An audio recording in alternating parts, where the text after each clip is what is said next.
The title Ring of Fire should give a hint as to the subject of the show, as Gail Emory returned to Trinity in part to investigate the fire that killed her parents. In another instance of an episode that went unaired for years, the original run never gave us any answers to that, making Gail's later behavior even more puzzling.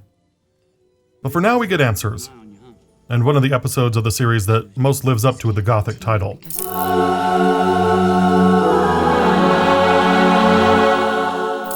In a cold open that could charitably be described as Kentucky Fried Bronte, Gail wanders her house in a robe, audibly lamenting her inability to resist temptation long enough to avenge her parents. A stiff gust of wind sends her into a canted frame dream, where she finds a little boy who tells her to trust her instincts.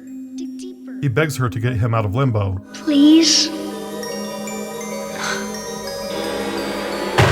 Lucas, of course, creeps nearby. In a great bit of Easter egg casting, Collin Wilcox Paxton appears as Mrs. Gardner, the librarian. Paxton had a long, respectable career on both the big and small screens, but her most famous contribution is undoubtedly the role of Mayella Ewell, the perjuring young girl whose testimony convicts Tom Robinson in the classic To Kill a Mockingbird. Paxton absolutely devours the scene as she explains to Gail that she won't be able to find the truth about her parents from court documents or old newspapers. The secret history of the South is hidden in blood. After hearing that line, it should come as no surprise to you that this is another Gaghan and Perry script. The Wind continues to be a character all its own, pushing Gail back as if trying to prevent her from moving forward with her investigation. An investigation that includes breaking and entering into Lucas's house. Gail passes a raven, hearkening back to the iconography the show seems to have forgotten. She also finds a book on the occult. A well-timed pause reveals the word Elohe, which loosely translates to God of. I'm not sure how much thought went into the combined 2 seconds of screen time for these props, but they appear to be a mix of Hebrew, Arabic, and Wiccan symbols. The inverted crucifix, or cross of St. Peter, was a traditional Christian symbol marking the death of St. Peter, who was alleged to have been crucified upside down. Since the late 19th century, though, the cross has become synonymous with the occult, making it a convenient shorthand when someone wants to get across bad mojo in movies and television. The only other readily apparent rune is the Merkstave, or reversed Wonjo. Wonjo represents joy and success, but when it's reversed, it represents sorrow, intoxication, or frenzy. I wonder if that'll come back later. In a clunky bit of misdirection, Gail pulls a document out of Lucas's desk only to find a tarantula guarding it, but she doesn't even have time to react before Lucas grabs her from behind. It's such a strange double jump scare that the tarantula is immediately forgotten about by both characters in the scene. Who forgets about a tarantula? Gail is unfazed by Lucas's threats and promises to connect him to the fire that killed her parents. It's Lucas, so of course he offers to tell her anything she wants to know, while also trying to force some sexual attention. Ask me for it, and I'll tell you anything you want to know. All you gotta do is say, please. Gail finds Caleb and offers to take him with her to Charleston.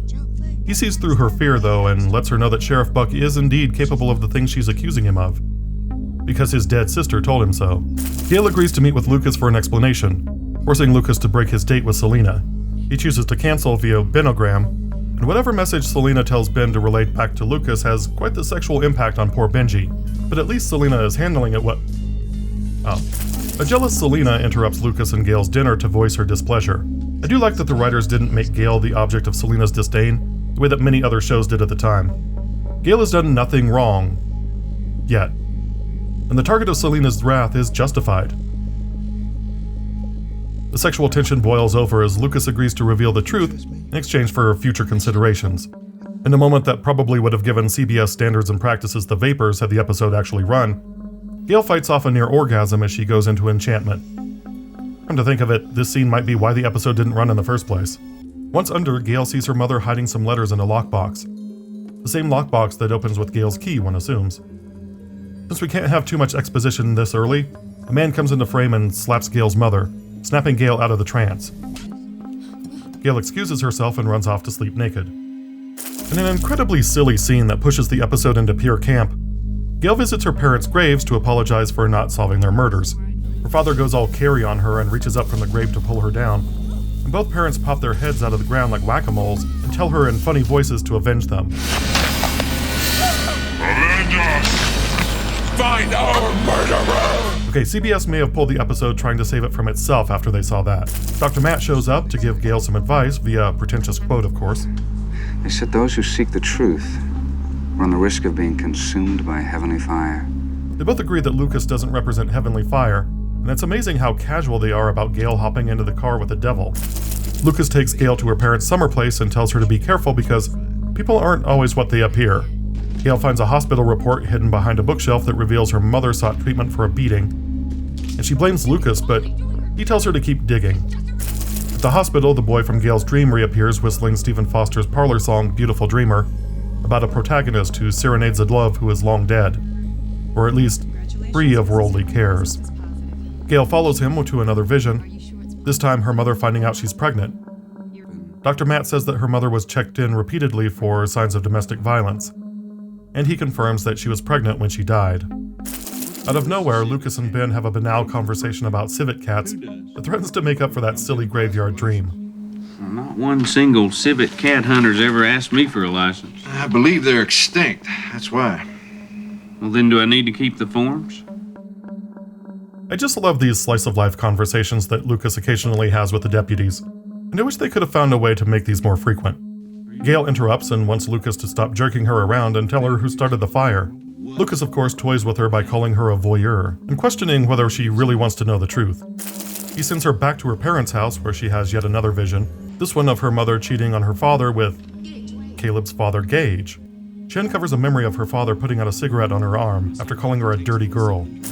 She tells Matt that her actual memories of her father are of a sweet, kind, and loving man, but now she realizes that that was all an illusion that she created. Her idealized childhood was a lie to cover up the trauma. She shows Matt the cigarette scar to prove it. How could he? My God, how could he? I was only a child. Selena appears at an awkward time to warn Gail off of Buck. This was just an odd scene, and it kind of just ends. Gail has had enough and packs to leave, but Lucas arrives on the scene and tells her to see the rest of it through. Caleb rides by, whistling Beautiful Dreamer, and mentions that his father used to whistle it. Gail says her mother used to whistle it too, cementing their connection. One final vision reveals that Gail's mother was knocked unconscious by her husband, and Gage Temple burned the place down thinking that he could kill Gail's father so that they could be together. Instead, he wound up killing Gail's mother as well. Presumably, he sought comfort in the arms of her younger sister after the fire. With all her questions answered, Gail dreams about her brother that never was, and he thanks her for freeing him from limbo. That night, Lucas comes to Gail's door to collect, and she apologizes for accusing him. But she tells him she's not ready to pay up. Yet. And we're out. Ring of Fire is a turning point for the show as the last of the original story threads is tied up. The show moves into more fertile ground in more ways than one. The last few episodes have seen Selena come to terms with her reputation as the town trollop, Dr. Matt accept the loss of his family, Merlyn recognize her role in the afterlife, and now Gail getting answers to questions that date back to the first episode. The revelation that Caleb's father killed Gail's parents should be a story point that changes the dynamics of Gail's character, for better or worse.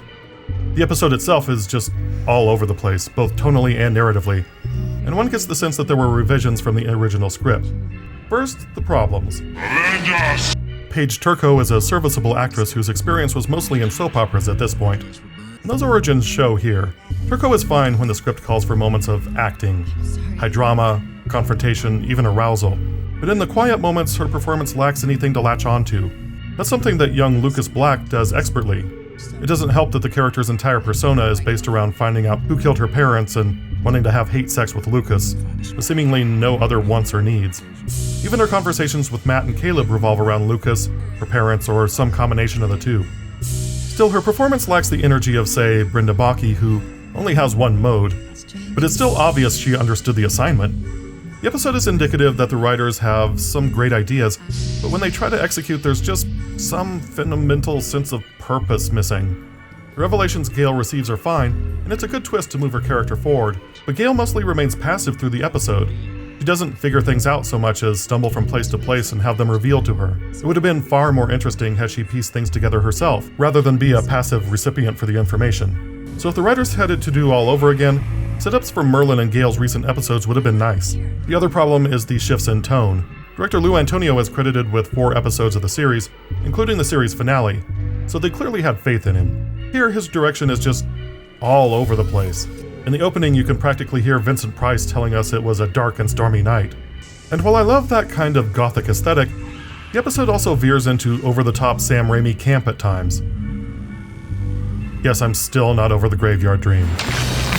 Find our murderer! Or the tarantula. There's a live tarantula in a cubby hole in Lucas's desk, and no one even acknowledges it. It seems like Antonio was going for a bit of misdirection, as if Gail is supposed to react in horror to the spider and then get frightened again by Lucas.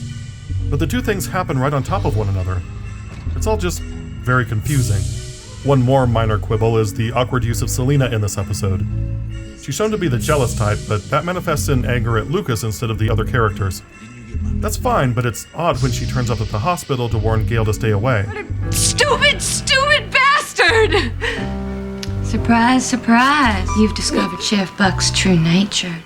There's no reason for her to be there, and the scene just sort of peters out. Well, thanks for the warning. But hey, I'm never going to complain about more Brenda Bakke. Now for the good stuff. When the episode works, it really works. I mentioned that Paige Turco is good in scenes where she has something to act, and this episode gives her 3 good scenes.